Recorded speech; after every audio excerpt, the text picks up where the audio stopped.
Bismillahirrahmanirrahim. Assalamualaikum warahmatullahi wabarakatuh. Tabipun.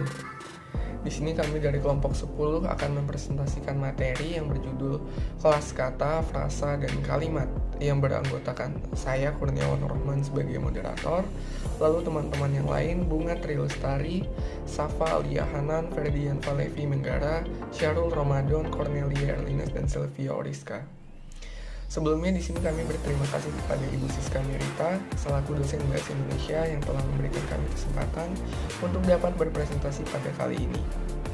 Untuk teman-teman yang mendengarkan presentasi dari kelompok 10 ini, dimohon untuk memperhatikan pemateri dengan baik agar semua materi yang disampaikan dapat bermanfaat untuk kita semua.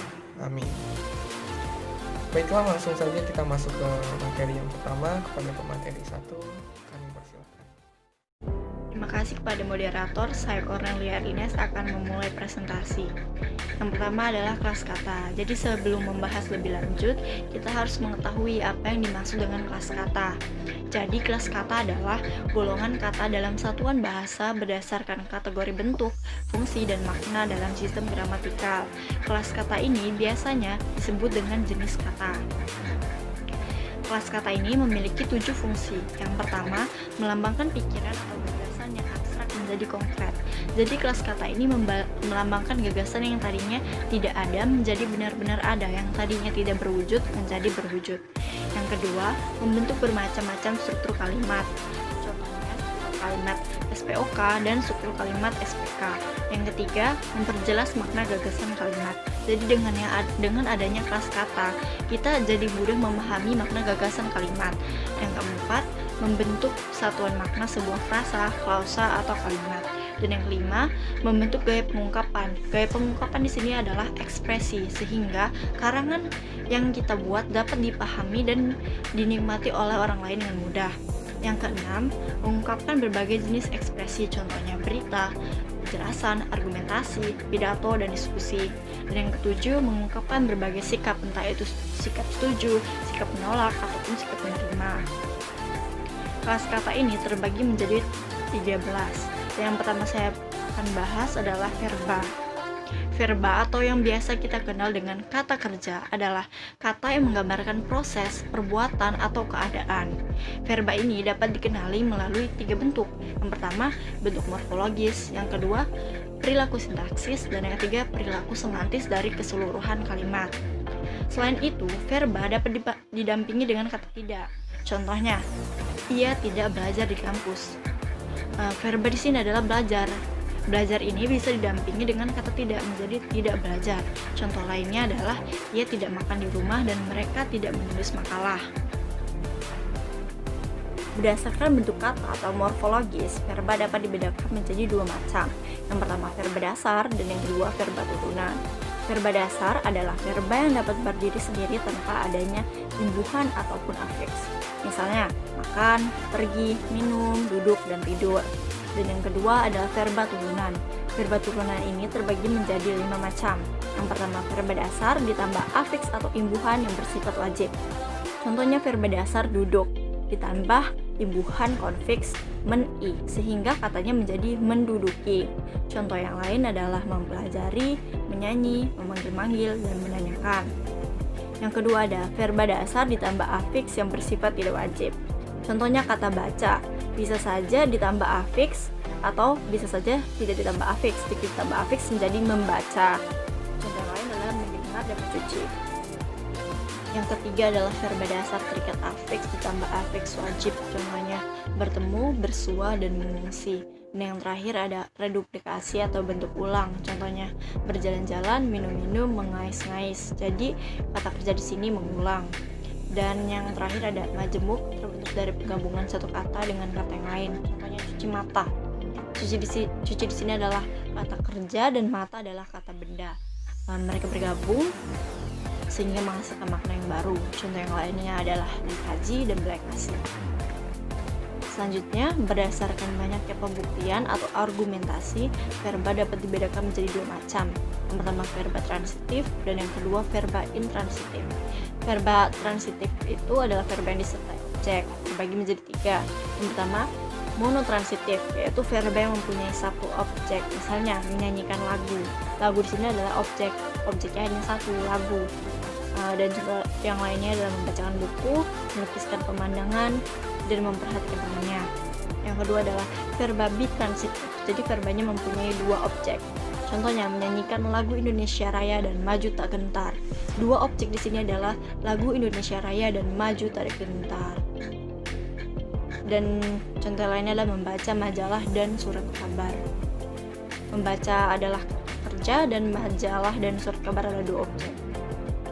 Yang terakhir adalah verba ditransitif, misalnya mengembangkan agrobisnis, lembaga pendidikan internasional, dan pendidikan berteknologi tinggi. Selanjutnya, berdasarkan perilaku sintaksis, verba itu dapat dibedakan menjadi yang pertama, berdasarkan fungsi. Contohnya, berolahraga menyehatkan badan. Berolahraga di sini adalah kata kerja atau verba yang berfungsi sebagai subjek. Biasanya diletakkan di awal kalimat. Yang kedua, contohnya adalah ia mengajari membaca. Membaca di sini adalah verba yang berfungsi sebagai objek. Yang ketiga, ia tidak merasa bersalah. Bersalah di sini adalah verba yang berfungsi sebagai pelengkap. Dan yang terakhir, ia pergi berekreasi. Berekreasi di sini adalah verba sebagai keterangan. Selanjutnya, berdasarkan jenis dalam hubungan verba dengan nomina, verba dibedakan menjadi 4. Yang pertama, verba aktif, di mana subjek sebagai pelaku. Contohnya, ia mempelajari kelas kata. Ya, di sini adalah subjek yang melakukan belajar. Contoh yang lainnya adalah kami menghargai sikapnya. Yang kedua ada verba pasif, di mana subjek sebagai sasaran atau penderita. Contohnya adalah ia diberi hadiah. Ya, di sini adalah subjek yang menerima. Menerima apa? Menerima pemberian berupa hadiah. Yang ketiga, verba antiaktif atau urgatif, yaitu verba pasif yang tidak dapat dibentuk menjadi verba aktif. Contohnya, dijual. Kata dijual dalam kalimat rumah itu telah dijual tidak bisa diubah menjadi rumah itu telah menjual, tidak bisa diubah menjadi verba aktif menjual. Yang selanjutnya adalah verba antipasif atau verba aktif yang tidak dapat dibentuk menjadi pasif. Contohnya, hatinya telah membatu. Membatu di sini tidak bisa diubah menjadi dibatu, hatinya telah dibatu. Itu tidak bisa diubah seperti itu. Selanjutnya, berdasarkan interaksi verba dengan nomina pendampingnya, verba dibedakan menjadi 2. Yang pertama, verba resiprokal, di mana verba di sini mengandung arti berbalasan atau saling melakukan. Contohnya, mereka berpukul-pukulan. Berpukul-pukulan di sini berarti saling memukul. Contoh lainnya adalah kami bergandengan. Bergandengan yang memiliki arti saling menggandeng. Yang kedua, verba non-resiprokal atau verba yang mengandung arti tidak berbalasan. Contohnya, ia sedang berhias. Berhias ini berarti tidak saling menghias. Dan yang selanjutnya, mereka berkaca. Berkaca di sini artinya tidak saling mengaca. Selanjutnya, berdasarkan perpindahan kelas kata atau transposisi.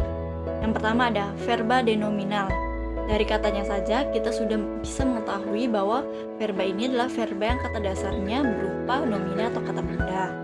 Misalnya berbudaya, kata dasarnya adalah budaya yang merupakan kata benda.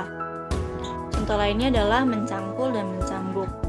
Yang kedua ada verba deadjektif, yaitu verba yang kata dasarnya berupa adjektiva atau kata sifat. Misalnya menghina, kata dasarnya adalah hina yang merupakan kata sifat. Contoh lainnya adalah menyakiti dan mencintai. Selanjutnya adalah deadverbial atau kata kerja yang kata dasarnya berupa kata keterangan atau adverbia. Misalnya menyudahi, kata dasarnya adalah sudah yang merupakan kata keterangan. Contoh lainnya adalah memungkinkan, mengakhiri, dan mengawali. Selanjutnya saya akan menjelaskan kelas kata yang kedua, yaitu adjektiva. Adjektiva atau lebih sering kita kenal dengan kata sifat ditandai dengan dapat didampingkannya dengan kata lebih, sangat, agak, dan paling. Contohnya, sangat baik, lebih besar, agak tinggi, paling cerdas, dan lain-lain. Nah, berdasarkan bentuknya, adjektiva itu dibedakan menjadi 3. Yang pertama, adjektiva dasar. Adjektiva dasar itu adalah adjektiva yang dapat berdiri sendiri tanpa adanya imbuhan. Contohnya baik, adil, boros. Yang kedua, adjektiva turunan, yaitu adjektiva dasar yang telah melalui proses afiksasi atau pengimbuhan, pengulangan, dan pemajemukan. Misalnya, terbagus. Terbagus di sini sudah mengalami pengimbuhan, yaitu dengan prefiks ter. Yang selanjutnya adalah adjektiva paduan kata, yaitu ada dua macam. Yang pertama subordinatif atau bertingkat, di mana salah satu kata menerangkan kata lainnya atau saling melengkapi. Contohnya panjang tangan, buta warna, murah hati, dan rumah makan. Panjang tangan terbentuk dari kata panjang dan tangan, di mana ketika dua kata ini bergabung dapat membentuk makna baru. Yang selanjutnya adalah koordinatif atau gabungan kata atau frasa yang tidak saling menerangkan. Misalnya gemuk sehat, cantik jelita, tegap kekar, dan aman sentosa. Gemuk dan sehat ini tidak saling menerangkan karena walaupun sudah bergabung, mereka tetap mempertahankan maknanya masing-masing. Sekian presentasi dari saya. Selanjutnya presentasi akan dilanjutkan oleh Kurniawan Rohman. Terima kasih. Baiklah, terima kasih kepada Cornelia. Di sini saya akan melanjutkan presentasinya dan kita sudah masuk kepada materi nomina. Langsung saja, jadi nomina sendiri merupakan kata benda, yang mana kata benda itu memiliki ciri utama tidak bisa bergabung dengan kata tidak. Yang saya maksudkan di sini adalah semua jenis kata apabila digabungkan dengan kata tidak, lalu hasil dari penggabungan tersebut tidak nyambung atau tidak selaras, maka itu bisa dikatakan kata tersebut merupakan nomina atau kata benda. Jika teman-teman bingung, saya beri contoh seperti ini. Kita menggunakan salah satu nomina, yaitu rumah. Apabila rumah ini digabungkan dengan kata tidak, baik itu diberi di depan atau di belakang, seperti tidak rumah ataupun rumah tidak, itu kan tidak nyambung, tidak selaras. Jadi itu yang saya katakan bahwa kata benda tidak bisa bergabung dengan kata tidak, seperti itu. Masuk kepada pembagian nomina. Jadi nomina itu dapat dilihat dari 3 segi. Yang pertama yaitu segi simantis, lalu yang kedua sintaksis, dan yang ketiga adalah bentuk. Jika dilihat dari segi simantis, nomina ini merupakan kata yang merujuk kepada nama seseorang, tempat, ataupun juga semua benda, dan semua segalanya yang dibendakan. Lalu yang kedua dari segi sintaksis. Dari segi ini nomina menduduki posisi sebagai subjek, objek, ataupun juga pelengkap di dalam kalimat yang predikatnya itu berupa kata kerja ataupun verba. Tidak dapat atau bisa diingkarkan dengan kata tidak, dan juga umumnya dapat diikuti oleh kata adjektiva, baik itu secara langsung atau juga diantarai oleh kata yang. Lanjut yang ketiga dari segi bentuknya. Dari segi bentuknya nomina dibagi menjadi 2 macam lagi, yaitu nomina dasar dan nomina turunan. Nomina dasar sendiri merupakan nomina yang hanya terdiri dari satu unsur kata, serta dapat dibagi menjadi nomina dasar umum dan juga nomina dasar khusus. Lanjut kepada nomina turunan.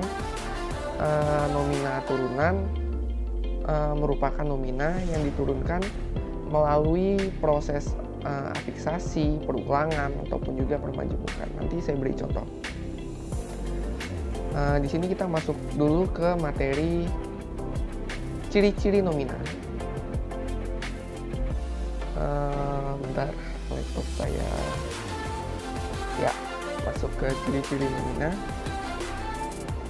Ciri-ciri nomina seperti yang saya sudah sebutkan tadi, ciri utamanya yang pertama adalah tidak bisa digabungkan dengan kata tidak. Lalu yang kedua dapat diperluas dengan menambahkan yang ditambah dengan kata sifat.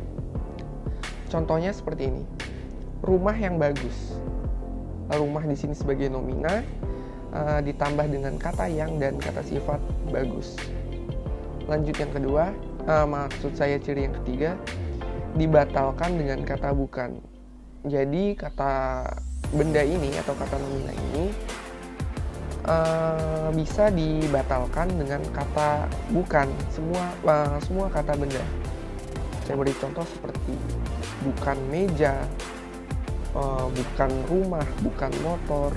Apabila bisa dibatalkan dengan kata bukan, maka itu bisa dikatakan sebagai kata benda atau nomina.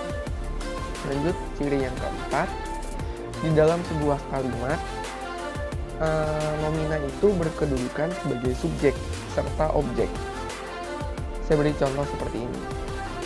Dodi membeli sepatu baru. Nah, pada kalimat tersebut kata Dodi dan kata sepatu dua-duanya merupakan kata benda. Jadi itu tadi ciri-ciri nomina masuk kepada macam-macam jenis nomina.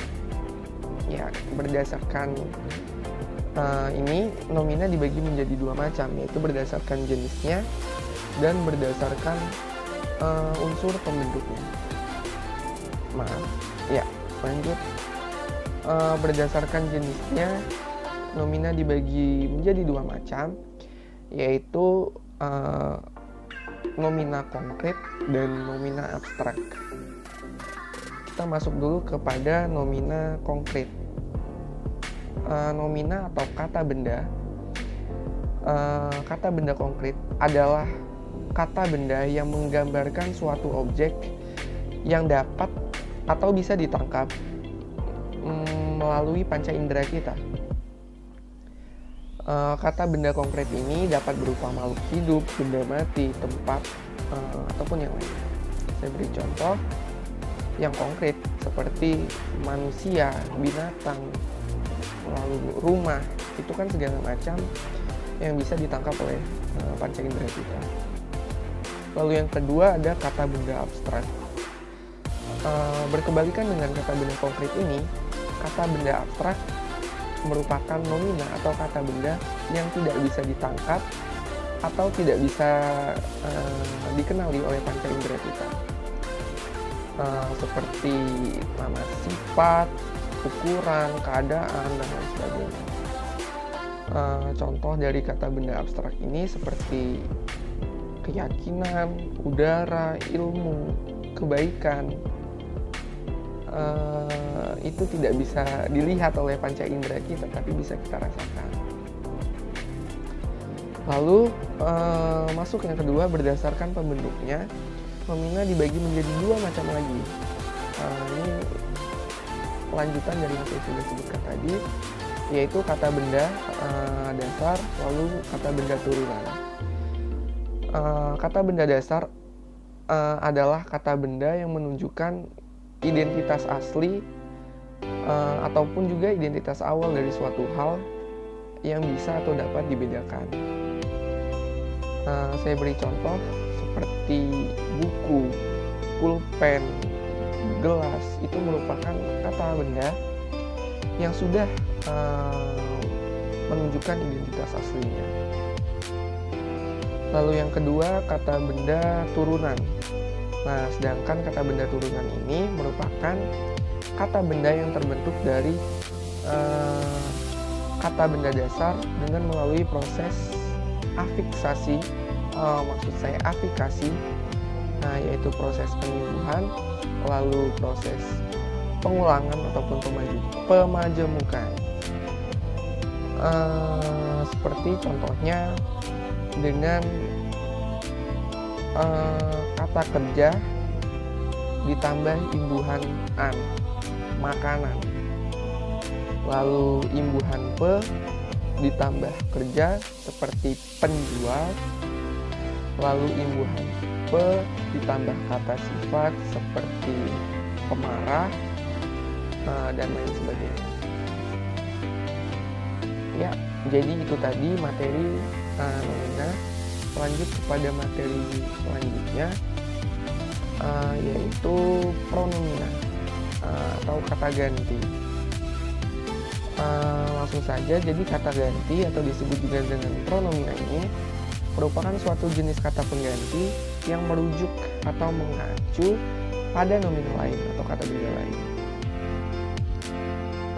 Sehingga dapat kita simpulkan bahwa arti dari pronomina ini adalah kata pengganti yang merujuk ke nominal lainnya yang digunakan untuk menggantikan suatu benda atau sesuatu yang dibendakan. Terdapat beberapa jenis kata ganti. Yang pertama adalah kata ganti orang. Kata ganti orang ini merupakan suatu jenis kata ganti yang berfungsi menggantikan nomina. Kata ganti orang ini dibagi menjadi 5 macam.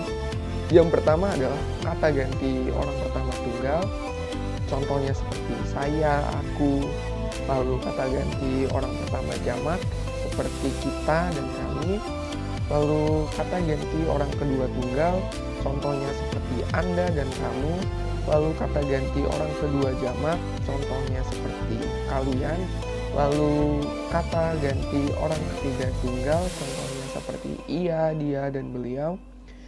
Dan yang terakhir kata ganti orang ketiga jamak, contohnya seperti mereka. Lanjut yang kedua, kata ganti kepemilikan. Kata ganti kepemilikan adalah suatu jenis kata ganti yang digunakan dan berfungsi untuk menyatakan kepunyaan atau kepemilikan.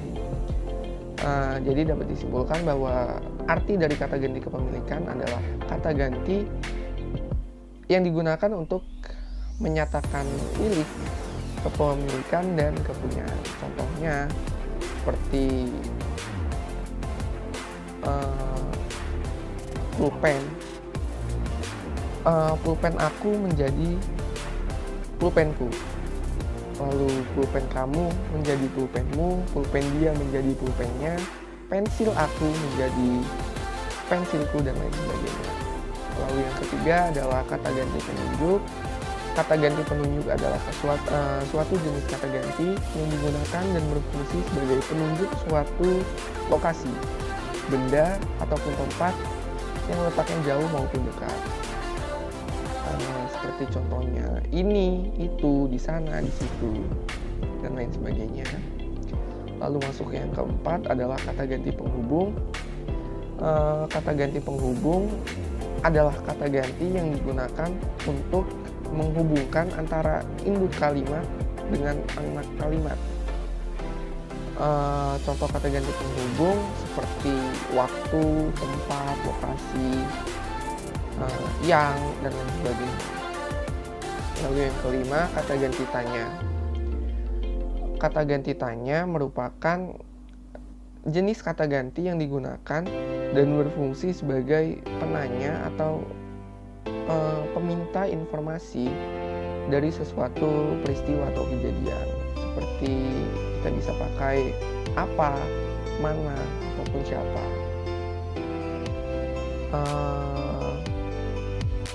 Yang terakhir adalah kata ganti tak tentu.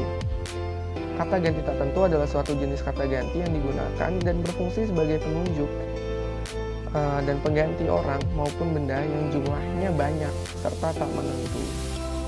Contohnya seperti para, bisa kita gabung seperti para wartawan.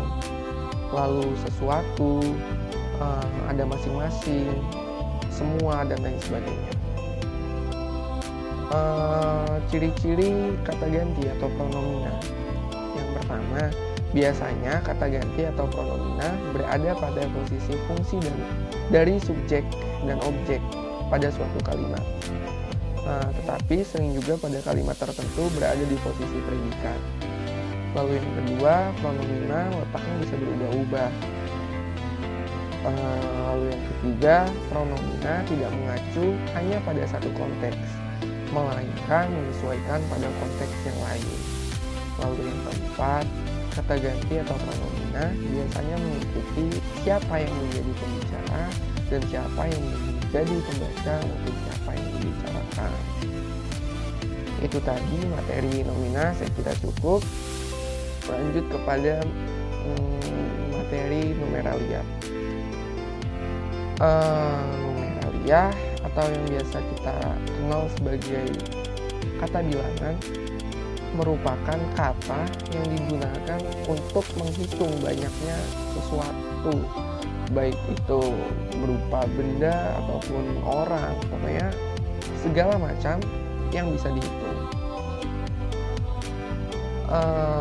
Numeralia ini dibagi menjadi dua macam. Yang pertama adalah kata bilangan takrif, lalu yang kedua kata bilangan tatakrif. Yang pertama adalah kata bilangan takrif. Nah, kata bilangan takrif ini merupakan kata bilangan yang digunakan untuk menyatakan jumlah. Kata bilangan takrif ini terbagi menjadi dua macam lagi. Yang pertama adalah kata bilangan utama, lalu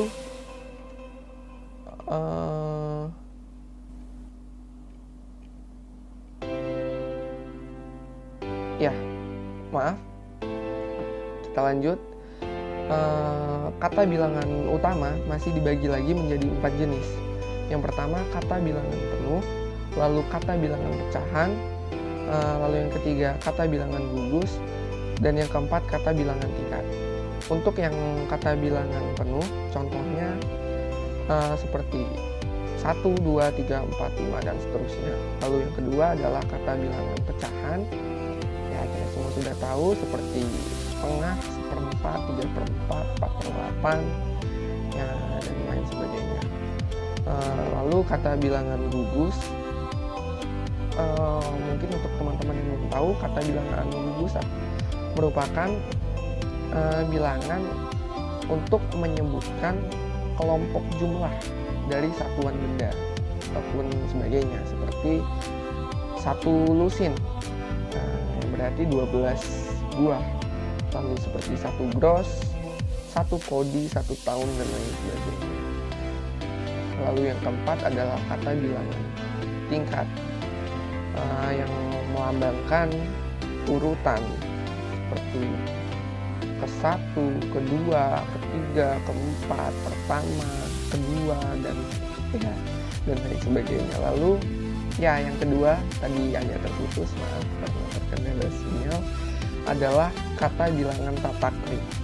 Kata bilangan tatakrif adalah kebalikan dari kata bilangan takrif, yaitu kata bilangan yang menyatakan jumlah yang tak jelas atau tak tentu. Seperti langsung saja saya beri contoh, beberapa, tiap-tiap, sebagian, separuh, segala, dan lain sebagainya. Itu tadi numeralia. Saya kira cukup materinya. Kita langsung masuk kepada kata keterangan atau adverbia. Kata keterangan atau adverbia adalah kelas kata yang memberikan keterangan pada kata lain seperti kata kerja, kata sifat, kata bilangan, dan tidak dapat menerangkan kata benda dalam kalimat. Ya, sudah pasti. Contoh kata keterangan seperti sangat, amat, tidak, dan lain sebagainya. Masuk kepada ciri-ciri adverbia. Yang pertama, cirinya adalah memberikan penjelasan tentang kata lain. Lalu yang kedua, tidak dapat digunakan untuk menjelaskan kata benda atau kata ganti benda. Lalu yang ketiga, biasanya terletak pada awal atau akhir kalimat. Dan yang keempat, bisa digunakan pada semua jenis kalimat. Jenis kata keterangan dan contohnya. Ya, kata keterangan diklasifikasikan menjadi beberapa macam. Yang pertama adalah kata keterangan alat. Kata keterangan alat adalah kata keterangan yang digunakan untuk menjelaskan alat dalam perlakuan terhadap suatu hal. Contoh kata keterangan alat biasanya diiringi kata dengan dan menggunakan. Contoh kata keterangan dalam kalimat seperti Tia mencuci pakaiannya menggunakan sabun. Lalu yang kedua, Lina mengayuh sepedanya dengan kencang. Masuk kepada kata keterangan cara. Kata keterangan cara adalah kata keterangan yang digunakan untuk menjelaskan cara perlakuan terhadap suatu hal. Kata keterangan cara ini sering digunakan untuk menjelaskan kata kerja. Biasanya kata keterangan ini diiringi dengan kata secara, dengan. Nah, seperti itu. Contohnya, Ani mengendarai sepeda dengan cepat. Secara umum ada dua jenis puisi, yaitu puisi lama dan puisi baru. Lalu selanjutnya adalah kata keterangan sebab. Kata keterangan sebab adalah kata keterangan yang digunakan untuk menjelaskan sebab suatu kejadian atau perlakuan tertentu. Kata keterangan sebab sering diiringi kata karena. Contohnya seperti banyak hewan ternak keracunan karena banyak hewan ternak mati karena keracunan. Lalu yang kedua contohnya, dia terkena pisau karena tidak terhati-hati. Lanjut, kata keterangan tujuan. Kata keterangan tujuan adalah kata keterangan yang digunakan untuk menjelaskan tentang tujuan sebuah perlakuan tertentu. Biasanya diiringi dengan kata untuk, supaya, maupun agar. Contohnya, kalian harus belajar agar lebih pintar. Di sini agar merupakan kata keterangan tujuannya. Lalu tomat baik untuk kesehatan. Selanjutnya kata keterangan akibat. Kata keterangan akibat adalah kata keterangan yang digunakan untuk menjelaskan suatu akibat dari sebuah kejadian. Biasanya kata keterangan ini diiringi dengan kata sehingga, menjadi, ataupun juga akibat. Contohnya seperti Jakarta sering banjir akibat hujan deras. Lalu karena tidak hati-hati, Luna terjatuh saat bersepeda. Lanjut ke keterangan sebab. Tadi sudah keterangan akibat, sekarang kata keterangan sebab. Kata keterangan sebab adalah kata keterangan yang digunakan untuk menjelaskan sebab dari suatu kejadian atau perlakuan tertentu. Biasanya kata keterangan ini diiringi dengan kata karena. Contohnya seperti kelinci Dila mati karena tidak diberi makan, dengan kata keterangan karena pada kalimat tersebut. Lalu selanjutnya adalah kata keterangan tempat. Kata keterangan tempat adalah kata keterangan yang menjelaskan tempat kejadian dari suatu peristiwa. Biasanya diiringi dengan kata di, ke, maupun dari. Contohnya, ibu membeli sayuran dari pasar. Ayah baru pulang dari kantor. Dia akan pergi liburan ke Bali. Selanjutnya adalah kata keterangan waktu. Kata keterangan waktu adalah kata keterangan yang menjelaskan waktu terjadinya suatu peristiwa atau perlakuan. Biasanya diikuti kata sekarang, besok, lusa, hari ini, dan lain sebagainya. Contohnya, ibu sudah berangkat sejak tadi pagi. Andi ingin berlibur ke Bali lusa. Lalu selanjutnya adalah kata keterangan pelaku. Kata keterangan pelaku adalah kata keterangan yang menjelaskan tentang pelaku dari sebuah peristiwa atau perlakuan tertentu. Kata keterangan pelaku biasanya diiringi kata dari ataupun oleh. Contohnya seperti Linda mendapatkan hadiah sepeda dari ibunya. Rumput di halaman sudah dibersihkan oleh ayah.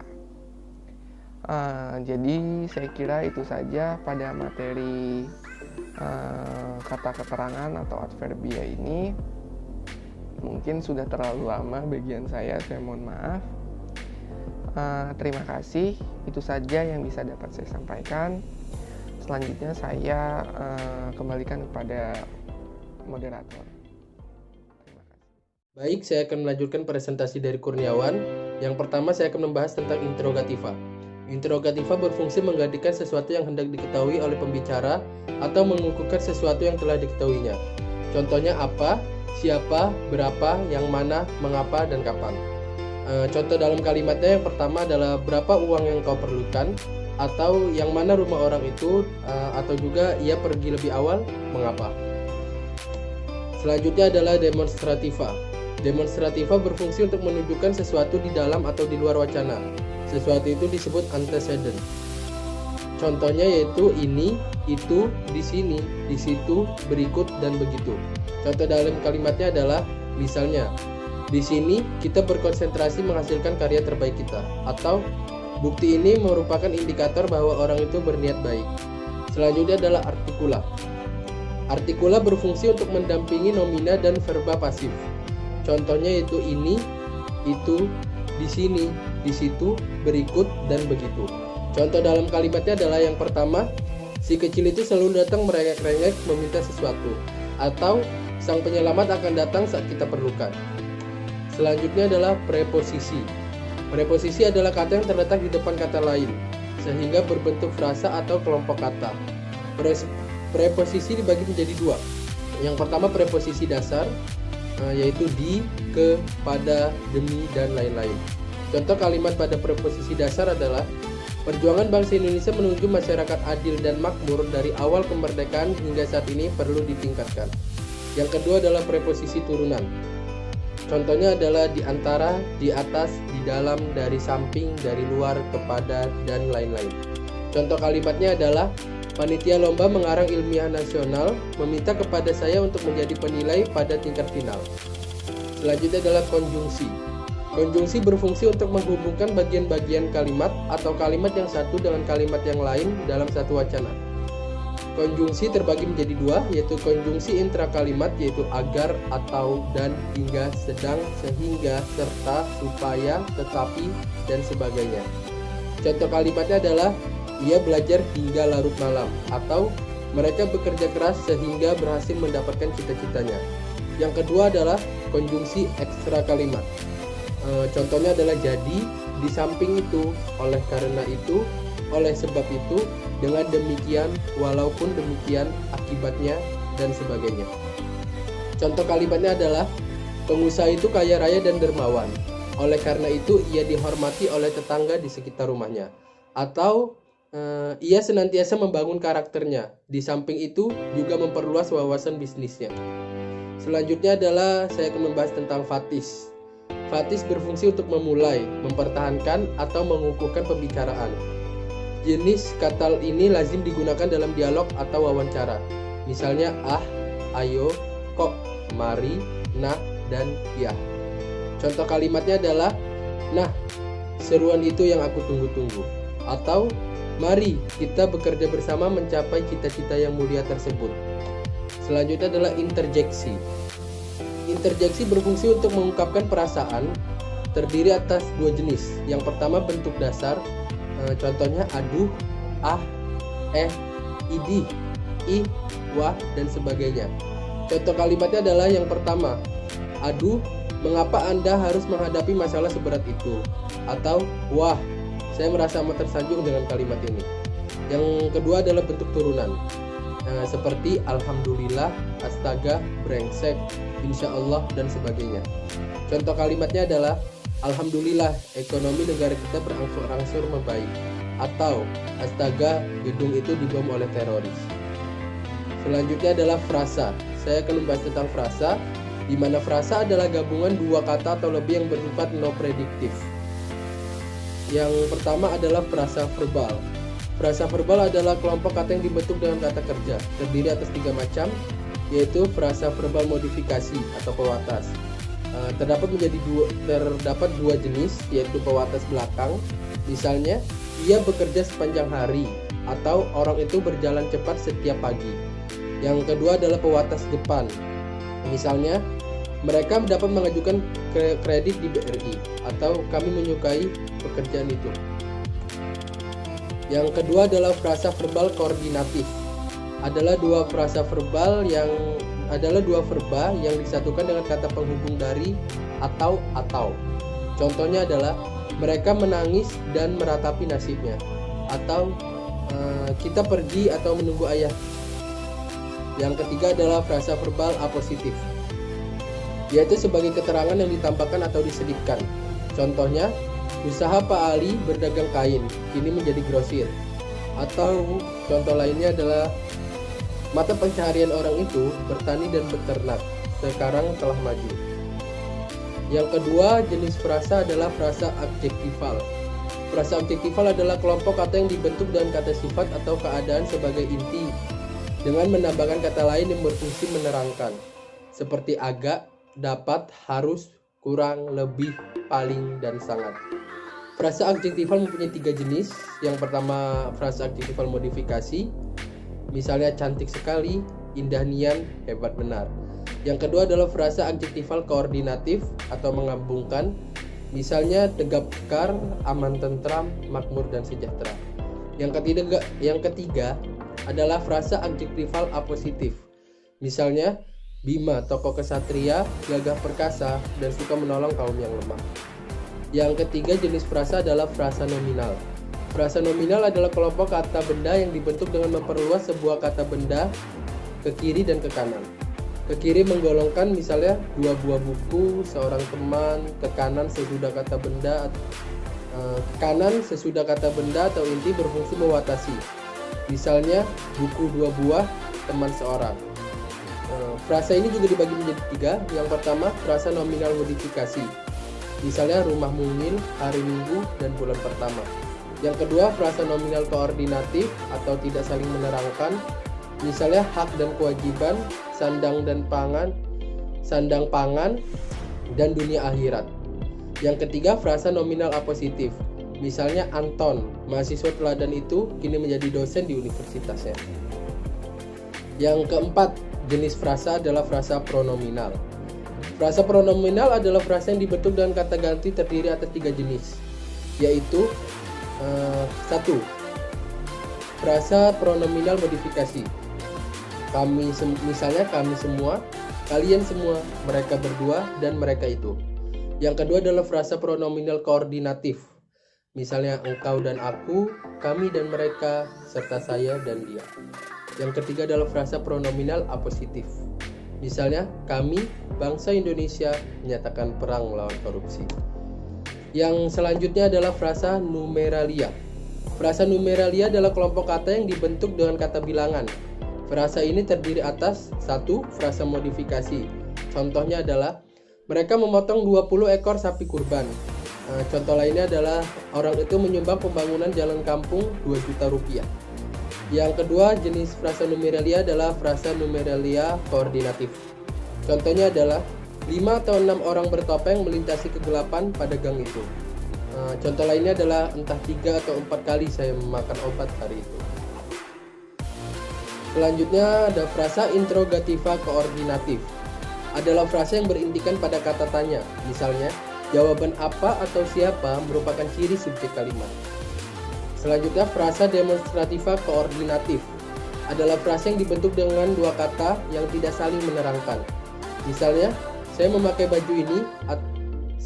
baju ini atau itu tidak masalah. Yang selanjutnya adalah frasa proporsional koordinatif. Frasa proporsional koordinatif adalah frasa yang dibentuk dengan kata depan dan tidak saling menerangkan. Misalnya, koperasi, dari, oleh, dan untuk anggota. Itu saja presentasi dari saya. Selanjutnya saya kembalikan presentasi ini kepada Kurniawan. Baiklah, terima kasih. Di sini saya akan melanjutkan presentasi yang masuk kepada materi klausa. Klausa sendiri dibagi atas 3 macam. Yang pertama adalah klausa kalimat majemuk setara, lalu klausa kalimat majemuk bertingkat, lalu yang terakhir adalah klausa gabungan, kalimat majemuk setara dan kalimat majemuk bertingkat. Yang pertama adalah klausa kalimat majemuk setara. Yang bercirikan yang pertama, setiap klausa memiliki kedudukan yang sama. Lalu yang kedua, dibangun dengan 2 klausa atau lebih yang tidak saling menerangkan.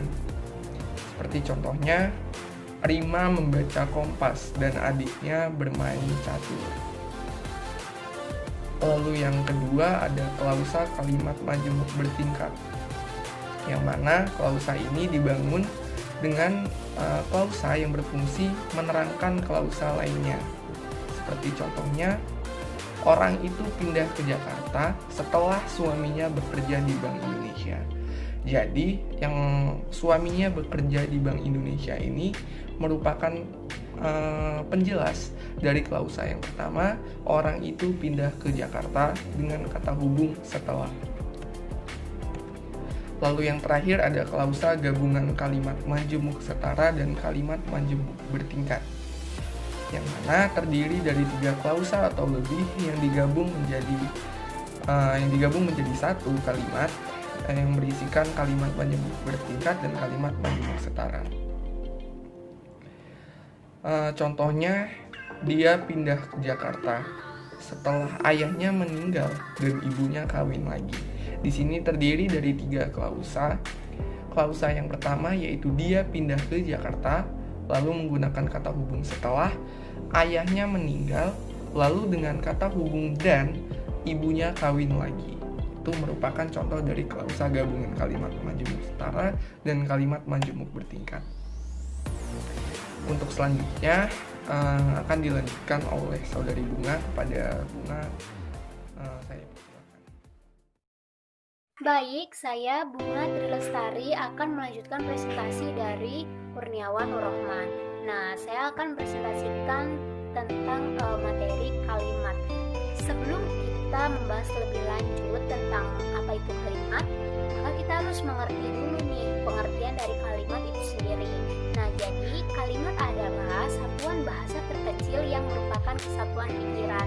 Nah, kalimat ini dalam bahasa lisan diawali dan diakhiri dengan kesenyapan. Lalu dalam bahasa tulis, kalimat diawali dengan huruf kapital dan diakhiri dengan titik, tanda seru atau tanda tanya. Lalu terdapat unsur-unsur penyusun kalimat itu sendiri. Nah, ini dari yang paling kecil tingkatannya lalu ke paling besar. Yang pertama ada kata, lalu frasa dan atau klausa. Nah, selanjutnya untuk menambah wawasan kita, jadi perlu diketahui bahwa di dalam kalimat itu terdapat bagian kalimat, yaitu bagian inti dan bagian bukan inti, yang dimana bagian-bagian ini nanti akan menentukan apakah kalimat itu termasuk kalimat dasar atau kalimat itu termasuk ke dalam kalimat luas. Oke, langsung saja kita masuk ke dalam contoh kalimat. Jadi di sini terdapat 3 penomoran ya dari contoh kalimat ini. Kalimat yang pertama, kedua, dan ketiga. Nah, kita akan menentukan apakah kalimat-kalimat ini masuk ke dalam kalimat dasar atau kalimat luas. Oke, langsung saja kita masuk ke yang kalimat pertama. Menulis ilmiah itu mudah. Ini termasuk ke dalam kalimat dasar. Mengapa masuk ke dalam kalimat dasar? Karena di dalam kalimat ini terdapat bagian kalimat inti. Dua-duanya adalah bagian kalimat inti. Jadi yang pertama adalah menulis ilmiah itu, ini adalah bagian inti yang pertama. Lalu yang kedua adalah mudah. Oleh karena di sini dua-duanya termasuk bagian inti, maka kalimat ini masuk ke dalam kalimat dasar. Lalu kita beranjak ke penomoran yang kedua. Kemudian menulis dapat dirasakan oleh setiap orang yang mempelajarinya secara serius. Ini masuk ke dalam kalimat luas. Mengapa demikian?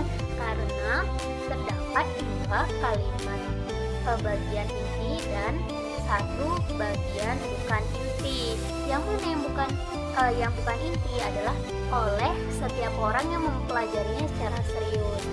Oleh karena di dalam kalimat ini terdapat bagian bukan inti, oleh karena itu kalimat nomor 2 ini tergolong ke dalam kalimat luas. Lalu kita beranjak ke kalimat yang ketiga. Nah, di sini juga termasuk ke dalam kalimat luas. Mengapa demikian? Karena terdapat 2 bagian inti dan 2 bagian bukan inti. Yang mana nih yang inti dan yang bukan inti? Jadi yang bagian inti dulu, yaitu kemudahan menulis itu dapat dikelompokkan yang pertama dan ke dalam 3 hal. Ini yang kedua. Lalu yaitu menentukan ide, mengorganisasi ide dan mengekspresikan ide tersebut dengan kalimat efektif. Nah, ini merupakan kalimat bukan inti yang pertama. Lalu sehingga menjadi sebuah karangan yang utuh masuk ke dalam kalimat bukan inti yang kedua.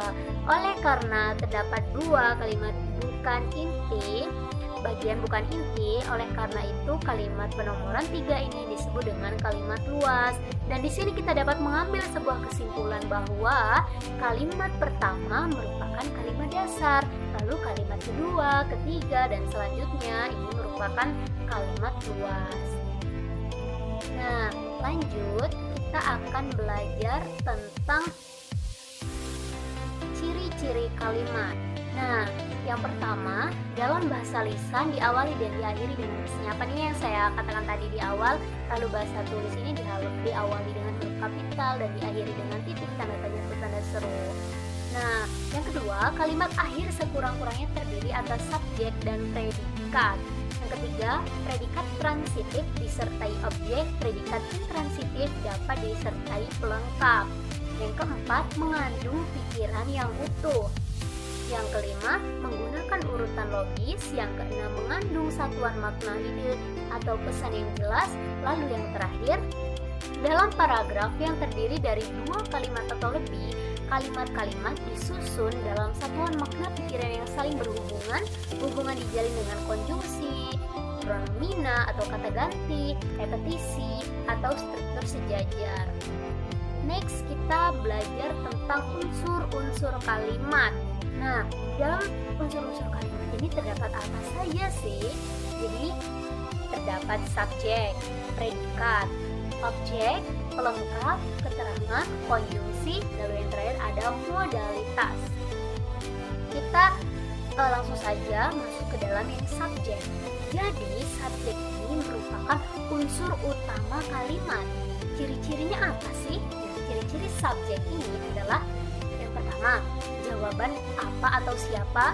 Nah, yang kedua, didahului kata bahwa. Yang ketiga, berupa kata atau frasa benda nomina. Yang keempat, disertai kata ini atau itu. Yang kelima, disertai pewatas yang. Dan yang keenam, kata sifat didahului kata si atau sang. Kita langsung masuk ke dalam contoh dari subjek itu sendiri. Contohnya adalah kami mengerjakan PR bahasa Indonesia kemarin. Nah, kami ini merupakan subjek. Lalu kita masuk ke dalam unsur yang kedua, yaitu predikat. Predikat itu apa sih? Jadi predikat kalimat ini kebanyakan munculnya secara eksplisit. Nah, ciri-ciri predikat yaitu merupakan jawaban mengapa, bagaimana, dapat diingkarkan dengan tidak atau bukan, dapat diketahui keterangan aspek, dapat diketahui keterangan modalitas, tidak didahului kata yang, didahului kata adalah, ialah, yaitu, yakni. Predikat dapat berupa kata benda, kata kerja, kata sifat, atau bilangan. Apa sih contoh dari predikat? Oke, contoh dari predikat itu ya tadi ya. Coba, kami mengerjakan PR bahasa Indonesia kemarin.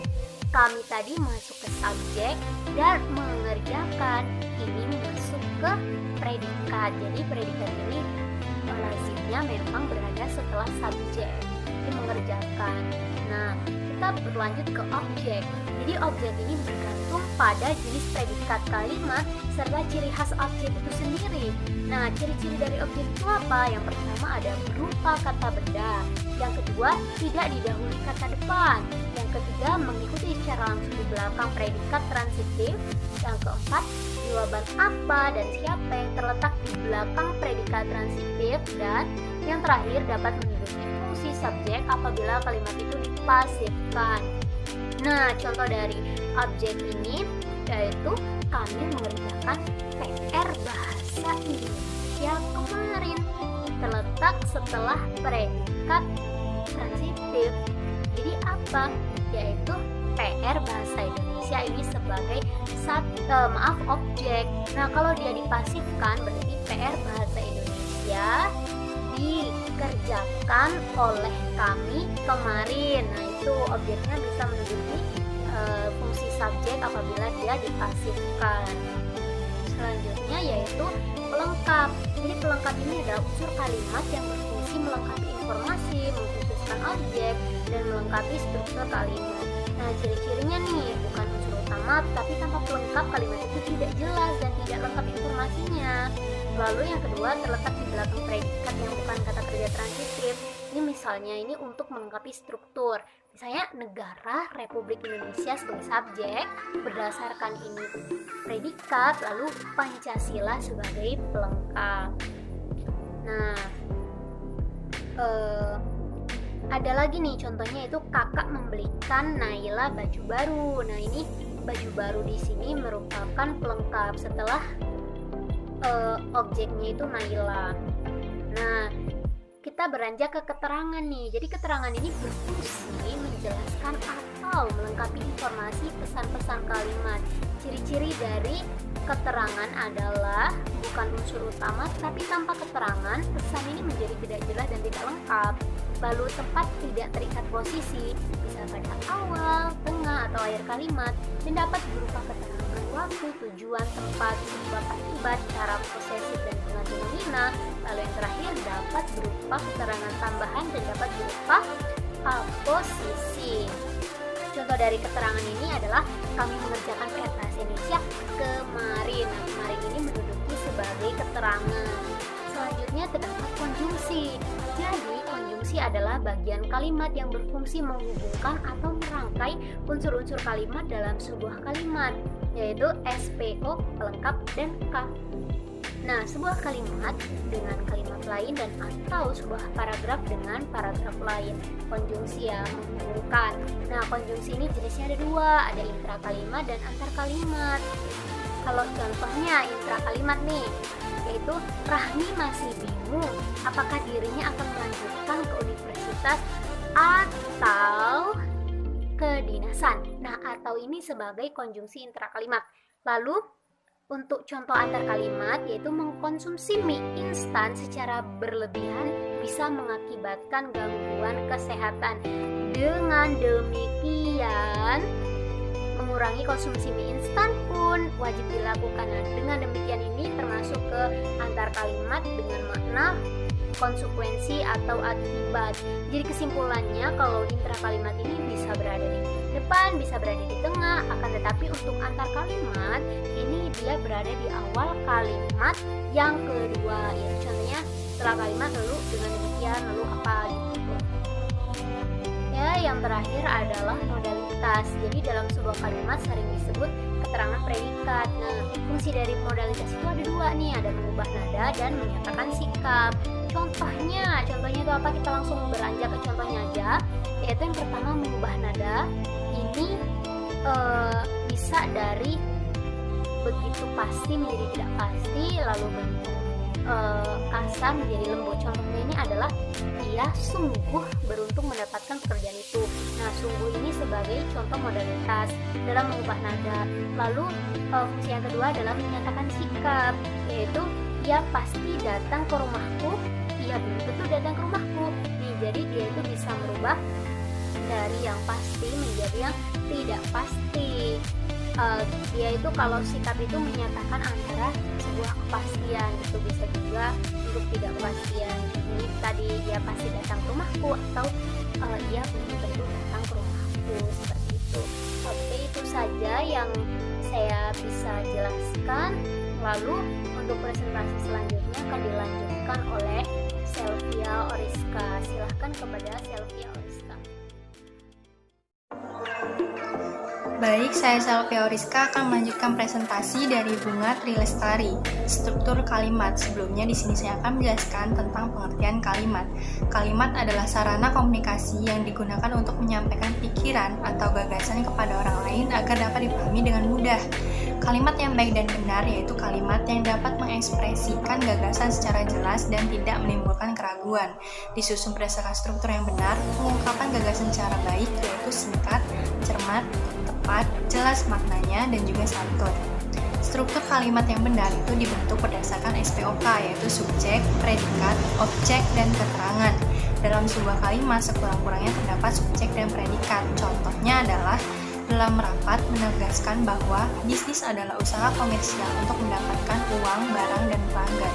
Kalimat berbentuk aktif tersebut tidak disertai oleh subjek, karena itu tersebut salah.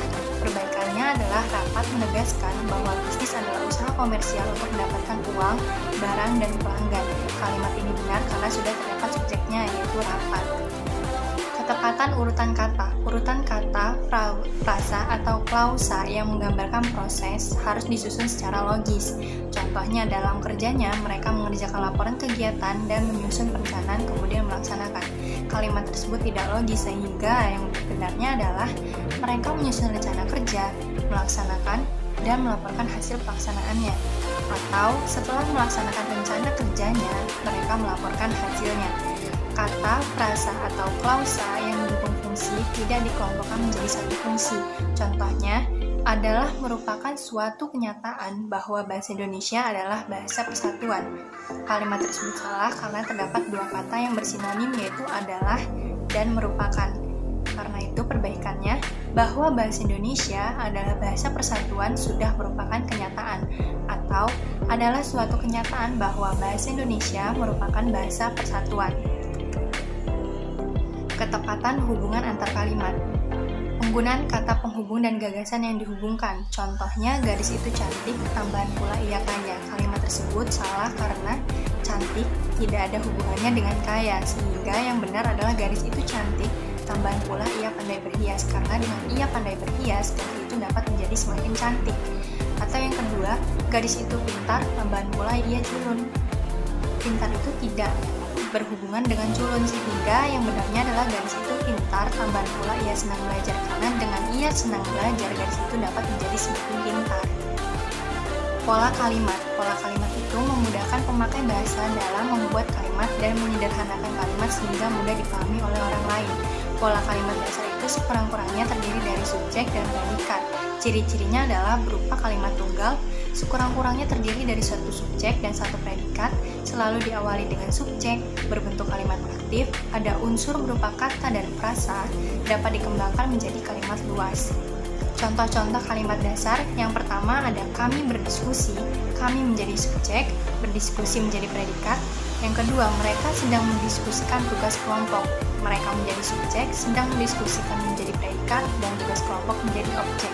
Yang ketiga, ekonomi daerah itu berdasarkan pertanian.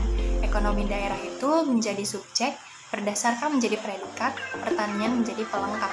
Dan yang keempat, mereka membelikan saya sepatu. Mereka menjadi subjek, membelikan menjadi predikat, saya menjadi objek, sepatu menjadi pelengkap. Yang kelima, para kepala negara ASEAN sedang bersidang di Bali. Para kepala negara ASEAN menjadi subjek, sedang bersidang menjadi predikat, di Bali menjadi keterangan. Yang keenam, beberapa karyawan sedang membahas kasus bisnis di ruang rapat. Beberapa karyawan itu menjadi subjek, sedang membahas menjadi predikat, kasus bisnis menjadi objek, di ruang rapat menjadi keterangan. Itulah presentasi dari saya. Presentasi selanjutnya akan dilanjutkan oleh Safa Alia Hanan. Terima kasih. Baik, di sini saya akan melanjutkan presentasi dari Safia Oriska. Contoh kalimat luas. Pertama, kami yang mengharapkan kedamaian di Aceh selalu berdiskusi tentang masalah ini. Selalu berdiskusi merupakan kalimat dasar. Para siswa yang kehilangan gedung sekolah itu sedang belajar bahasa Indonesia dengan sarana seadanya. Belajar bahasa Indonesia merupakan kalimat dasar. Mereka yang rajin belajar itu sedang mendiskusikan tugas kelompok. Mendiskusikan tugas kelompok merupakan kalimat dasar. Mahasiswa unggulan itu sedang mempelajari struktur cahaya matahari. Mempelajari struktur cahaya matahari merupakan kalimat dasar. Tulang punggung ekonomi daerah itu berbasis pada pertanian. Ekonomi daerah itu berbasis pada pertanian merupakan kalimat dasar. Ketua Karta itu menjadi calon Presiden Republik Indonesia. Menjadi calon Presiden Republik Indonesia merupakan kalimat dasar. Mereka selalu menjuluki dia sang penyelamat umat manusia. Menjuluki dia sang penyelamat merupakan kalimat dasar. Mereka yang menginginkan prestasi atlet menyediakan sarana latihan. Menyediakan sarana latihan merupakan kalimat dasar. Para kepala negara ASEAN yang menjadi wakil rakyat itu sedang bersidang secara maraton di Bali. Sedang bersidang merupakan kalimat dasar. Beberapa karyawan yang sangat kreatif itu sedang membahas secara serius masalah kasus bisnis properti di ruang rapat pimpinan. Kasus bisnis properti di ruang rapat pimpinan merupakan kalimat dasar. Selanjutnya, pola kalimat majemuk setara. Pola kalimat majemuk terdiri dari kalimat majemuk setara dan bertingkat. Kalimat majemuk setara ada 4 macam, yaitu yang pertama, setara gabungan menggunakan kata dan kata serta. Yang kedua, setara pilihan menggunakan kata atau. Yang ketiga, setara urutan menggunakan kata lalu, lantas, dan kemudian. Yang keempat, setara perlawanan menggunakan kata tetapi. Yang ketiga, kalimat menjadi setara urutan. Contohnya yang pertama, ia pulang lalu pergi menjemput anaknya. Yang kedua, kami menyelesaikan kuliah lantas bekerja. Yang ketiga, kami bekerja dan menabung kemudian mengawali bisnis ini. Yang keempat, kalimat majemuk setara perlawanan menggunakan tetapi dan melainkan. Contohnya, mahasiswa itu mengharapkan nilai ujian yang tinggi tetapi malas belajar. Dia bukan pandai melainkan rajin. Karena itu dia bekerja sedangkan adiknya malas. Lalu pola kalimat majemuk bertingkat. Ada 8 macam kalimat majemuk bertingkat yang dibedakan berdasarkan jenis anak kalimat. Yang pertama, anak kalimat keterangan waktu.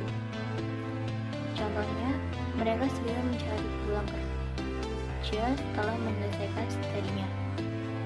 Yang kedua, waktu diangkat sebagai pejabat, ia belum menunjukkan kewibawaannya. Lalu ada anak kalimat keterangan sebab. Contohnya, lalu lintas macet karena karyawan di sekitar jalan itu pulang bersamaan.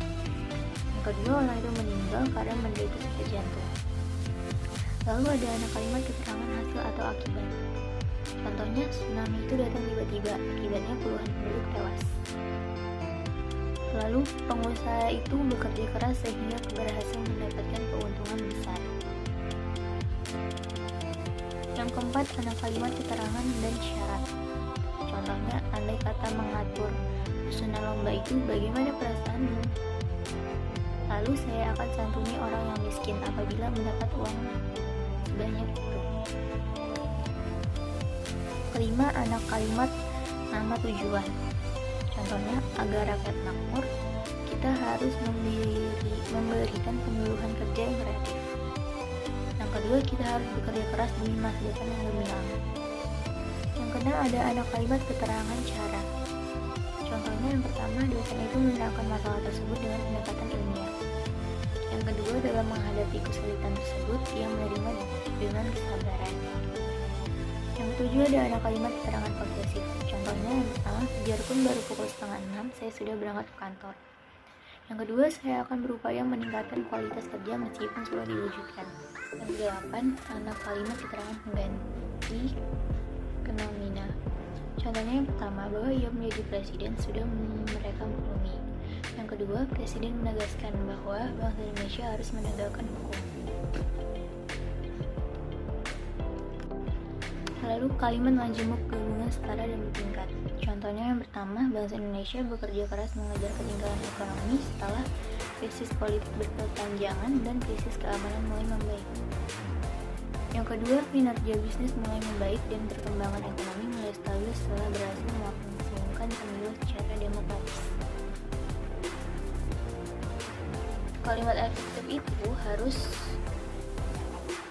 kalimat yang jelas, padat, singkat, lengkap, dan dapat menyampaikan informasi. Jelas itu berarti ditandai dengan kejelasan struktur kalimat dan makna yang terkandung di dalamnya. Lalu ada padat. Padat berarti mengandung makna syarat dengan informasi yang terkandung di dalamnya. Lalu ada singkat, yaitu hanya menggunakan unsur yang diperlukan saja. Lalu lengkap, mengandung makna kelengkapan struktur kalimat secara gramatikal dan kelengkapan konsep atau gagasan yang terkandung di dalam kalimat tersebut. Yang terakhir dapat menyampaikan informasi. Dengan kalimat efektif, komunikasi penulis dan pembaca atau pembicara dan pendengar tidak akan menghadapi keragaman, salah komunikasi, salah informasi, atau salah pengertian. Selanjutnya, ciri-ciri kalimat efektif. Yang pertama, keutuhan, kesatuan, kelogisan, atau kesepadanan makna dan struktur. Yang kedua, kesejajaran bentuk kata dan struktur kalimat secara gramatikal. ketiga, kefokusan pikiran sehingga mudah dipahami.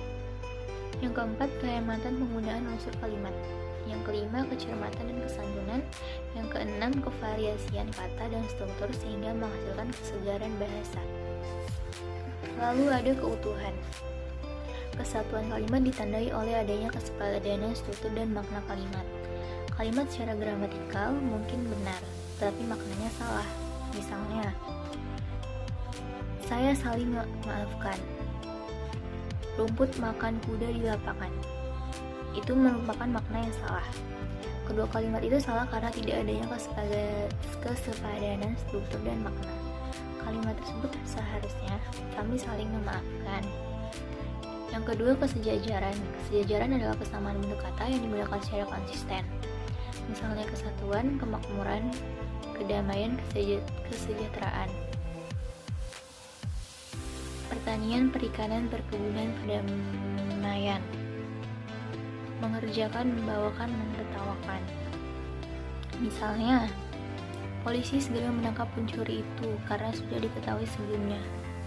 Itu merupakan kalimat yang salah. Seharusnya polisi segera menangkap pencuri itu karena sudah mengetahui sebelumnya. Lalu ada kefokusan. Kalimat efektif harus memfokuskan pesan terpenting agar mudah dipahami maksudnya. Jika tidak, makna kalimat akan sulit ditangkap dan menghambat komunikasi. Contohnya yang pertama, sulit ditingkatkan kualitas dan kuantitas produk hortikultura ini. Itu merupakan kalimat yang tidak efektif. Contoh kalimat efektifnya, produk hortikultura ini sulit ditingkatkan kualitas dan kuantitasnya. Lalu ada yang kedua contohnya, pandai bergaul, pandai berbicara, dan pandai membujuk orang adalah modal utama pemasar produk. Itu merupakan contoh kalimat yang tidak efektif, karena seharusnya pandai bergaul, berbicara, dan membujuk orang adalah modal utama pemasar produk. Yang terakhir ada kehematan. Untuk menjamin kehematan kalimat, untuk setiap unsur kalimat harus berfungsi dengan baik. Unsur yang tidak mendukung makna kalimat atau membazir harus dihindarkan. Untuk itu, hindarkanlah. Yang pertama, subjek ganda. Misalnya, buku itu saya sudah baca. Seharusnya saya sudah membaca buku itu. Yang kedua, penjamakan kata yang sudah berbentuk jamak.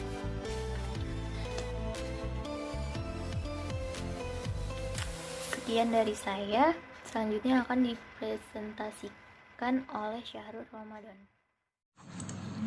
Baik, saya Syahrul Ramadan akan melanjutkan presentasi dari Safa Alia. Kita masuk ke kecermatan dan kesantunan. Kecermatan dan kesantunan terkait dengan ketetapan memilih kata sehingga menghasilkan komunikasi yang baik tanpa gangguan emosional pembaca atau pendengarnya. Kalimat dikatakan baik jika pesan yang disampaikan dapat diterima oleh orang lain dengan baik. Sedangkan santun berarti mengandung makna halus dan baik. Kecermatan kata dalam kalimat tentukan ketepatan pilihan kata dengan daya ekspresinya yang pasti. Secara kesantunan kata berarti kalimat tersebut mengandung gagasan yang diekspresikan dengan baik, harmonis, dan keakraban. Contoh kalimat kecermatan ialah binatang ialah fauna yang tidak berakal. Sementara contoh kesantunan telah disetujui pembagian dana APBD Kota Yogyakarta, alokasi dana pendidikan naik 5%. Selanjutnya kevariasian. Kevariasian kalimat dapat dilakukan dengan variasi struktur, diksi, dan gaya. Asalkan variasi tersebut tidak menimbulkan perubahan makna, kalimat yang dapat menimbulkan salah pemahaman atau salah komunikasi. Contoh kevariasian itu ada 3. Yang pertama, kalimat berimbang. Kalimat berimbang dalam kalimat majemuk kayak setara. Contohnya, kedua orang tuanya berjualan di pasar dan kedua anak mereka bermain di rumah. Yang kedua, kalimat melepas atau mengubah fungsi klausa kedua dari klausa koordinatif dengan klausa utama menjadi klausa sematan atau anak kalimat. Contohnya, kedua orang tuanya berjualan di pasar ketika kedua anak mereka bermain di rumah. Yang ketiga, kalimat beklimaks berklimaks, yaitu menempatkan klausa sementara anak kalimat pada posisi awal dan klausa utama di bagian akhir. Contohnya, ketika kedua anak itu bermain di rumah, kedua orang tua mereka berjualan di pasar. Selanjutnya, ketepatan diksi. Pada dasarnya, pilihan kata selalu diarahkan kepada kata-kata yang tepat, seksama, dan lazim. Ketiga-tiganya menjadi pedoman dalam memilih kata. Ketepatan diksi harus mengungkapkan pikiran secara tepat dan dapat membedakan kata-kata yang hampir bersinonim, kata yang berlawanan makna, serta kesesuaian makna sehingga terhindar dari penggunaan kata yang ambigu. Contoh ketepatan diksi, mahasiswa yang kuliah di perguruan tinggi yang terkenal itu mendapatkan hadiah. Selanjutnya, ketepatan ejaan. Kecermatan penggunaan ejaan sangat menentukan kualitas dalam penyajian data, di mana ada tuntutan untuk menerapkan kaidah sesuai dengan EID, agar informasi yang didapat itu baik dan benar, dan sesuai dengan apa yang dimaksud oleh pembicara atau penulis. Contoh ketepatan ejaan itu, ayah saya belum makan, ayah saya belum makan, ayah saya belum makan, ayah saya belum makan. Dari keempat contoh itu katanya sama, namun satu dengan yang lain berbeda. Perbedaannya itu dari koma. Disitulah kita dituntut untuk cermat dalam penggunaan ejaannya. Selanjutnya, kesalahan kalimat. Karangan ilmiah, laporan kerja, surat lamaran, atau jenis komunikasi lain seluruhnya harus menggunakan kalimat yang baik dan benar.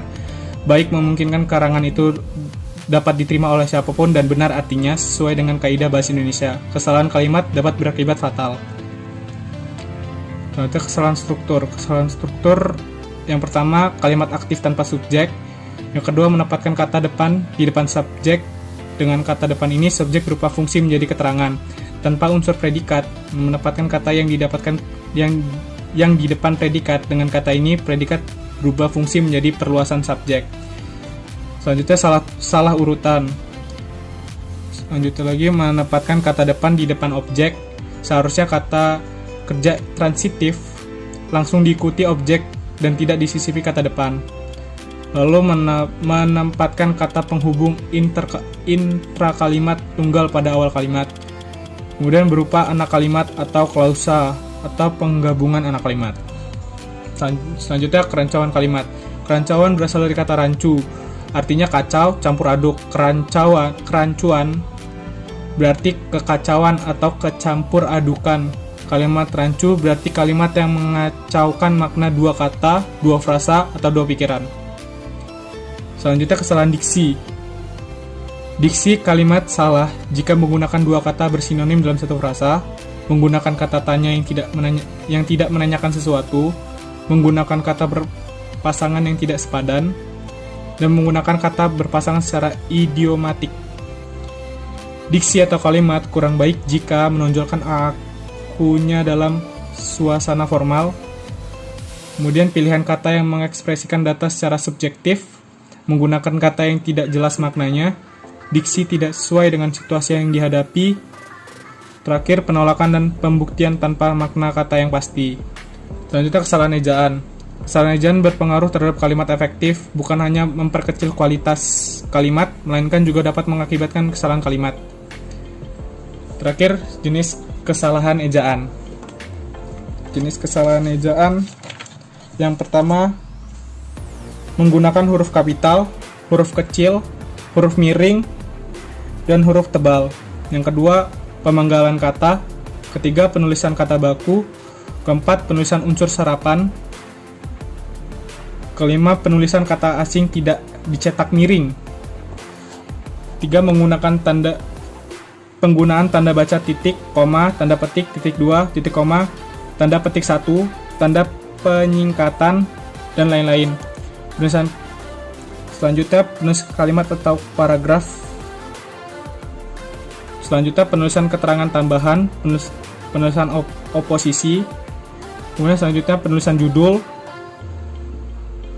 Selanjutnya lagi, penulisan judul bab, subbab, bagian, subbagian. Yang terakhir, penulisan data pustaka dalam teks, catatan kaki, dan bibliografi.